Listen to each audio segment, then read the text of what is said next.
Station mendapat kesempatan untuk mewawancarai politisi Partai Golkar yang juga Ketua Komisi 3 DPR RI untuk cover story Non Obsession bulan ini, Pak Bambang Susatyo. Pria yang dikenal vokal ini akan menceritakan tentang sepak terjangnya di pentas politik.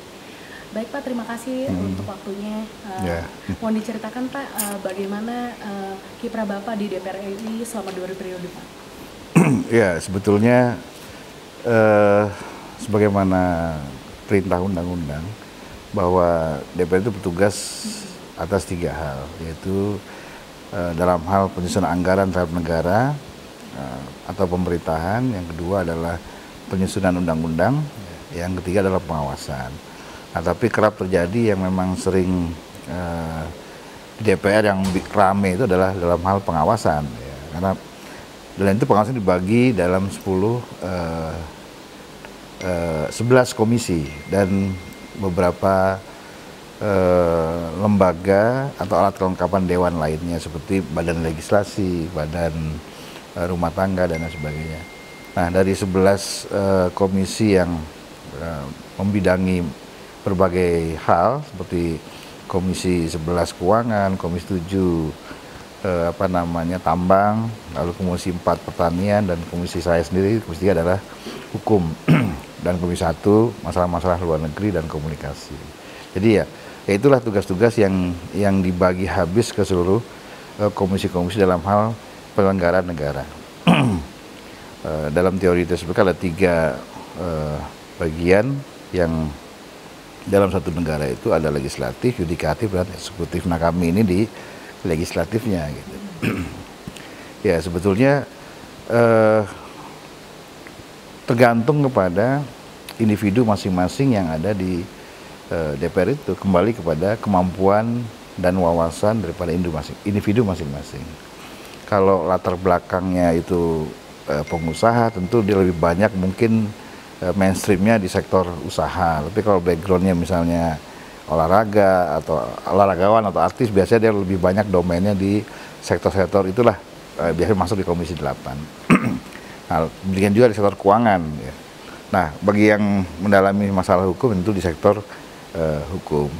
Jadi itulah kira-kira, dan itu penempatan itu tidak bisa keinginan anggota, tapi diatur oleh partai, atau dalam hal ini perpanjangan tangan partai di DPR itu namanya fraksi. Kita diatur semua. Nah, sebagai pimpinan Komisi 3, Bapak bisa disebutkan Pak, target Bapak di Komisi 3 itu apa? Ya, sebetulnya kita tahun ini sedang menyelesaikan yang paling berat dan sudah hampir 3 periode nggak kelar-kelar itu perubahan atau penyempurnaan undang-undang KUHP. Kita kan masih pakai peninggalan Belanda itu.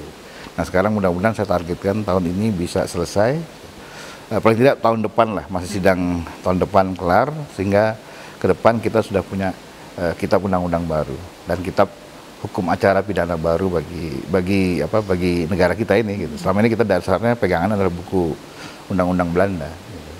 Lantas Bapak kan pernah mengatakan obsesi Bapak menjadikan wajah DPR yang modern. Itu bisa dijelaskan Pak seperti apa?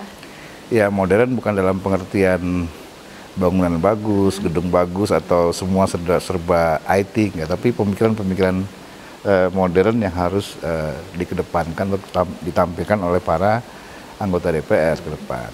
Itu yang kita maksud, ya. Wajah modern itu cuma seperti itu, ya.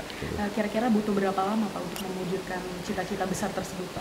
Ya, sangat tergantung karena konsekuensi daripada sistem politik demokrasi di mana setiap tahunnya itu adalah pemilihan umum dan pergantian anggota legislatif, maka setiap 5 tahun itu selalu berganti dan tidak pernah sama persis, karena pasti yang sudah mulai tune in di DPR misalnya sudah menguasai berbagai hal, tiba-tiba di periode berikutnya nggak kepilih lagi, muncul wajah baru dari nol lagi, ya itulah, itu memang konsekuensi logis daripada sistem politik terbuka, pemilihan langsung dalam demokrasi kita gitu. Itu secara langsung menjadi tantangannya hal tersebut ya, artinya itu sebuah tugas daripada partai masing-masing dalam rekrutmen calon yang untuk dorong menjadi calon anggota DPR itu mestinya harus dimulai dari partai. Jadi partai itu harus seleksi betul siapa anggota-anggota atau kader-kadernya yang mumpuni lah gitu. Ya, Baik Pak, sekian wawancara dari Ya. Negotiation. Terima kasih atas waktunya. Semoga Bapak selalu sukses Ya, selalu. makasih. Ya, sekian wawancara kami dengan Pak Bambang Susatyo. Semoga menginspirasi bagi pembaca setia Negotiation. Terima kasih.